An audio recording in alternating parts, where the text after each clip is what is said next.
प्रधानमंत्री नरेंद्र मोदी की अध्यक्षता में बुधवार को ही केंद्रीय मंत्रिमंडल की बैठक में देश की कृषि और ऊर्जा क्षेत्र को नई दिशा देने वाले 3 बड़े फैसलों को मंजूरी दी गई। इनमें एक ओर जहां कृषि जिले के समग्र विकास की योजना को स्वीकृति दी गई, वहीं दूसरी ओर रिन्यूएबल एनर्जी के बड़े पैमाने पर निवेश का रास्ता साफ किया गया। कैबिनेट ने प्रधानमंत्री धन धान्य कृषि योजना को 2025-26 से शुरू कर 6 सालों के लिए मंजूरी दी है। इसका टारगेट 100 कृषि जिलों का विकास करना है।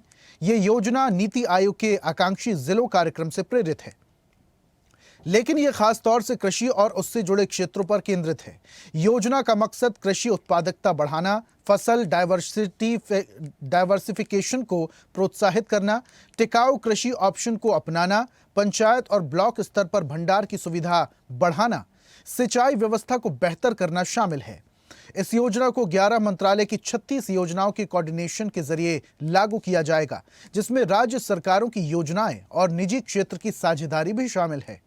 100 जिलों का चयन कम उत्पादकता, कम फसल साइकिल और कम लोन डिस्ट्रीब्यूशन जैसे 3 प्रमुख मानकों के आधार पर किया जाएगा।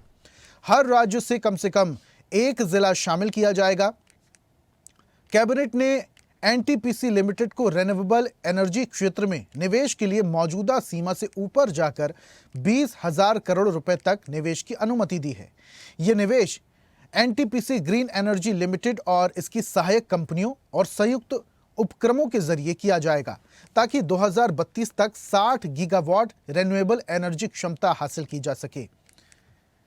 एनएससीएल को भी 7,000 करोड़ रुपए के निवेश की विशेष छूट दी गई है। वैसा ही फैसला लिया गया नेवेली लिग्नाइट कॉर्पोरेशन के लिए 7,000 करोड़ रुपीस का इन्वेस्टमेंट का अप्रूवल किया गया है, और इसमें रीस्ट्रक्चरिंग भी है एक तरीके से कि जो प्रोजेक्ट्स एनएलसी में ऑलरेडी हैं उनको एक सब्सिडरी में ले जाके फिर एक फोकस्ड वे में, जैसा आपने एनटीपीसी के केस में देखा एक फोकस्ड सब्सिडरी है ग्रीन बिजनेस के लिए, वैसे ही एनएलसी नेवेली लिग्नाइट कॉर्पोरेशन के लिए भी एक फोकस्ड सब्सिडरी बने, और 10 गीगावाट एनर्जी का इसमें टारगेट रखा गया है 2030 तक।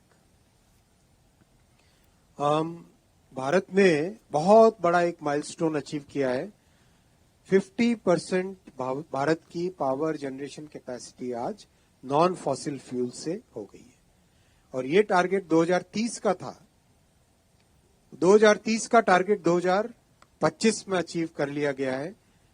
मैं पिछले डेवोस में एक बार ऐसे ही किसी ग्रुप में मैंने क्विज रखा था कि आप अंदाज लगाइए भारत की generation capacity non fossil fuel की कितनी है।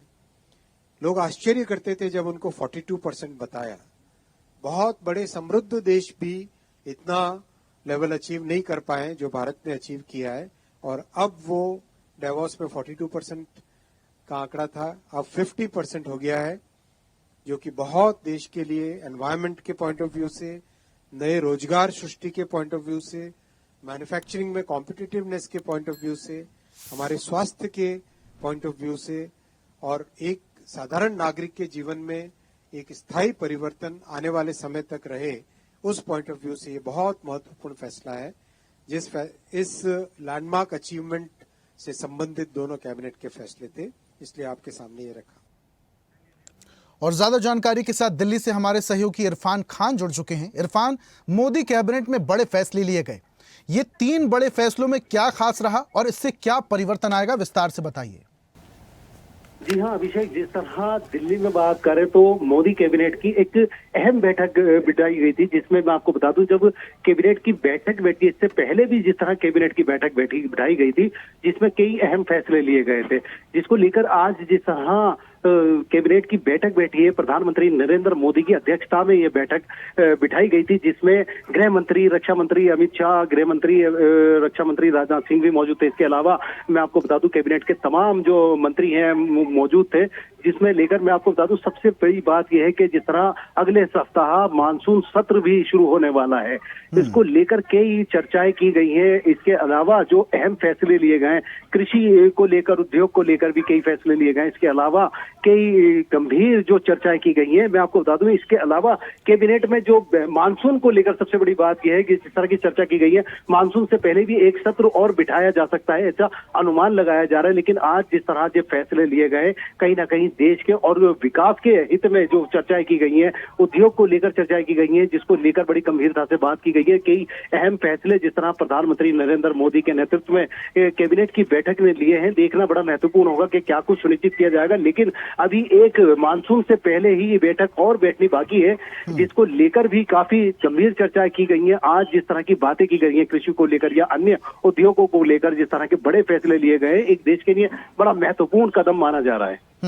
ठीक है इरफान, बहुत शुक्रिया तमाम जानकारी हम तक साझा करने के लिए। तो दिल्ली से बड़ी खबर आपको बता रहे हैं, जहां मोदी कैबिनेट में पीएम धन धान योजना में 24,000 करोड़ का प्रस्ताव और इसके साथ साथ 3 बड़े फैसले भी लिए गए। और ऐसी ही ताजा खबरों के लिए लाइक, फॉलो और यूट्यूब पर सब्सक्राइब कर बेल आइकन जरूर दबाइए और हर अपडेट के लिए विजिट कीजिए स्वदेशलाइव.com।